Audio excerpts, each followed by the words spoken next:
So before the show, I'm at the hotel bar, just killing time, and they have on ESPN Classic. And then I saw him on the television was Jerry Sandusky. That man doesn't belong on a TV anywhere. So I say to the guy behind the bar, I say, "Oh, can you change this? Come on." And he looks at me and he goes, "Why would I do that, Dave?" And I said, "Do you know what the man has done? Do you know what kind of monster is on the TV?" There was a man, his name was Abner Lima. And do you know what they did to that man? Growing up, the ice cream man in my neighborhood was a serial killer. I saw him kill 2 people. I saw it with my own eyes. I saw it with my own eyes. This is how f***ed up 2020 is. The guy from Hotelwanda, not Don Cheeto, but the real dude from Hotelwanda is now in jail in Rwanda. What kind of f***ed up is that? There's famine in Yemen. I know it rhymes, but it's still serious. The ICU beds were all full. They were all full. They're paying children slave wages to do slave labor, and we're not doing anything to stop it. We gotta do something. That's all I'm saying. That's all. You can make fun of the Kardashians all you want, but it's called Armenian Genocide. That's what it is. That is what it is. So you can make fun, and I know those bitches are crazy, but it's called genocide. So we get to the beach, and the woman's body had been decomposing for a week, and nobody did a thing to fix it. Not a thing.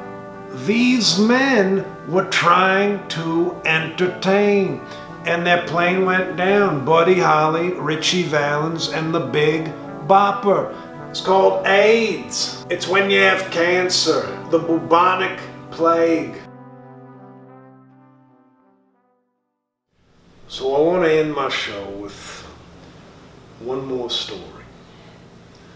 It involves one of my first big breaks in Hollywood. I was cast in a movie called Robin Hood Men in Tights. Now I was young, but I was already starting to get some good comedy work, and I was feeling myself. But this was a big opportunity because the writer of Robin Hood Men in Tights was Mel Brooks. This is a comedy legend. Even back then, he was already a legend. This was a man who written some of my favorite movies. He'd written, Blazing Saddles and Young Frankenstein. Absolute legend. So I say yes to the movie. I say, my agent called me and I was like, "I'm gonna do it, bitch." And I didn't even read the script. And then I read that piece of shit. And I f***ing hated it. And I was feeling myself at this point. I didn't give a f*** about Mel Brooks the legend. I was like, I hate this f***ing movie. So I say I need to see Mel. So I go into Mel Brooks' office. This is Mel f***ing Brooks. And I say to him, "Mel, I don't like this movie. I want out." And Mel Brooks just sits there. And he looks at me. And he just says, "Dave?" And I said, "Yeah." And he says, "I wrote Blazing Saddles. with Richard Pryor. Who the fuck are you? Get out of my office and do the movie.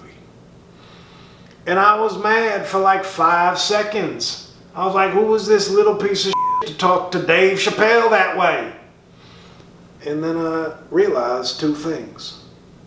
One was he was fucking right. I should do the movie.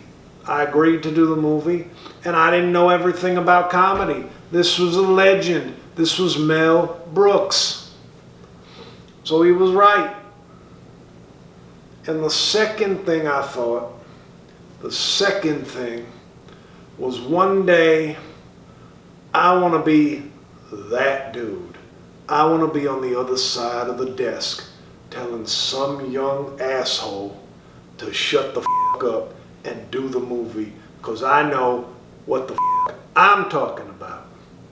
And I think I'm at that point now, and it feels fucking fantastic. Thank you.